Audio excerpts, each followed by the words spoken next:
जब नकली बूंदी के लिए हाड़ाओं ने अपना बलिदान दे दिया तो असली बूंदी जीतने के लिए तो कई लड़ाइयां करनी पड़ेगी।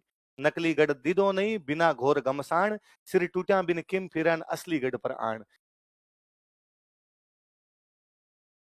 एक रियासत और थी बूंदी। कौन सी रियासत थी? हाड़ा चौहानों की रियासत थी। कौन से चौहानों की?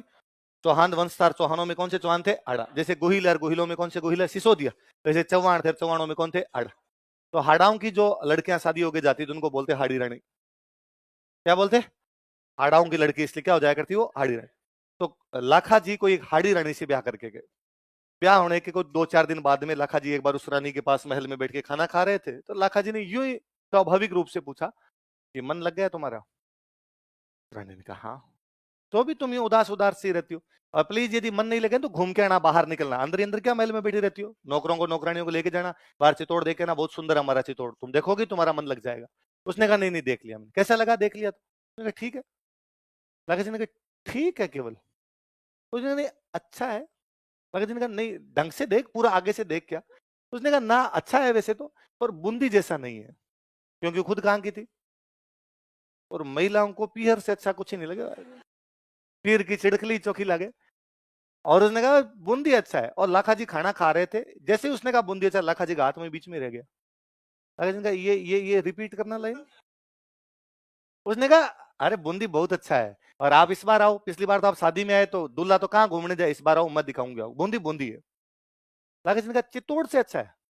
तो उसको लगा कि नाराज हो रहा है बंदा। उसने कहा ना ना, ऐसी कोई बात नहीं, खाना खाओ, आप खाना खाओ। लाखा जी ने खाने की बात नहीं, पहले ये बता चित्तौड़ अच्छा है बूंदी अच्छा? उसने कहा नहीं, चित्तौड़ भी अच्छा है। लाखा जी ने कहा सीरियसली बता, चित्तौड़ अच्छा है या बूंदी अच्छा है? उसने कहा बूंदी। लाखा जी ने हाथ धोए, बाहर आए, सेनापति को बुलाया, ऑर्डर दिया कि बूंदी पर आक्रमण करेंगे।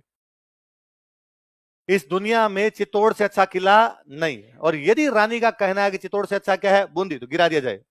चित्तौड़ अच्छा रहना चाहिए। मंत्री संतरी भाग के, उन्होंने कहा लाखा जी क्या कर रहे हो यार, 3 दिन पहले वहां पे तोरण मार के आए थे, आज वहां जाके अपने तलवारें मारेंगे, कितने बुरे लगेंगे, लोग कहेंगे कि ठीक जवाई है, तीसरे दिन लड़ने के लिए आ गए आप। लाखा जी ने कहा मैंने सौगन खाई है कि जब तक बूंदी के किले को गिराया नहीं जाएगा, मैं अन्न और जल ग्रहण। उस रानी को बुला के लगे, डाकी को क्या कह दिया तूने? रानी आई, रानी ने आकर अब मैं आपसे मजाक भी नहीं कर सकती क्या? लाखा जी ने कहा नहीं, मैंने तेरे से 3 बार पूछा था, सीरियसली बता दे, और तूने कहा था कि नहीं सबसे अच्छा क्या है? बूंदी। अब तो बूंदी गिराया जाएगा भाई साहब। बाद में कोई मंत्री थे सियाणे, उन्होंने कहा कि लाखा जी ये काम करते हैं, चित्तौड़ के बाहर एक कमरा बनाते हैं और कमरे पे लिख देते हैं बूंदी का किला। नकली बूंदी बनाते हैं। क्या बनाते हैं? और एक बार आप ये बूंदी गिरा दो, खाना वाना तो खा लो, और असली बूंदी का आज क्या 6 महीने बाद 12 महीने बाद जाग गिरा देंगे। अभी नया नया ब्याह हुआ है, अभी आक्रमण करने जाएंगे, बुरे लगेंगे। लाखा जी ने कहा जो करना फटाफट करो, भूख लग रखी है।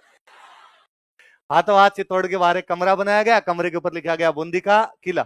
इधर लाखा जी पूरी सेना लेके, पूरा माहौल पूरा बनाया एकदम, सेना लेके रवाना हुए, और बाकायदा घोषणा की कि राणा लाखा बूंदी पर आक्रमण करने के लिए जा रहे हैं, यदि कोई बीच में आने की कोशिश करेगा तो नेस्तनाबूद कर दिया जाएगा उसे।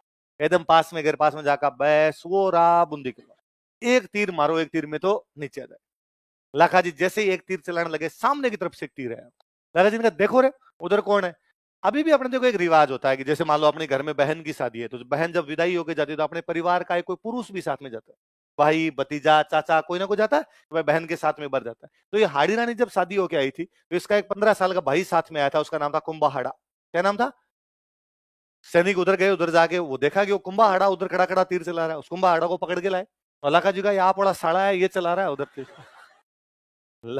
उसने कहा छोड़ो छोड़ो पहले एक बात बताओ, ये मैंने सुना है कि यार तुमने ये जो कमरा बनाया ये कोई नकली बूंदी बनाई है? कहा यार साइड में आजा, लाखा जी को कसम पूरी करने दे एक बार। उसने कहा नहीं, जब तक एक एक हाड़ा जिंदा है, बूंदी भले असली हो भले नकली, बूंदी नहीं गिरेगी। मेरे आंखों के सामने तुम ये कैसे कर सकते हो कि बूंदी गिरा दी? तुम तो अभी इस नकली बूंदी गिरा के जश्न और मनाओगे, और तुम बातें और करोगे बूंदी गिरा दी। अपने से आज सहनो कल सहनो, पहले उस लड़के को मारना पड़ा, फिर बूंदी गिराएगी। जब नकली बूंदी के लिए हाड़ाओं ने अपना बलिदान दे दिया तो असली बूंदी जीतने के लिए तो कई लड़ाइयां करनी पड़ेगी। नकली गढ़ दिदो नहीं बिना घोर घमसान, सिर टूटा बिन किम फिरन असली गढ़ पर आन। असली किला जीतने के लिए तो कई सर कटवाने पड़ जाएंगे, तब जाके असली किले पे कब्जा होगा। नकली बूंदी की रक्षा किसने की? देखो।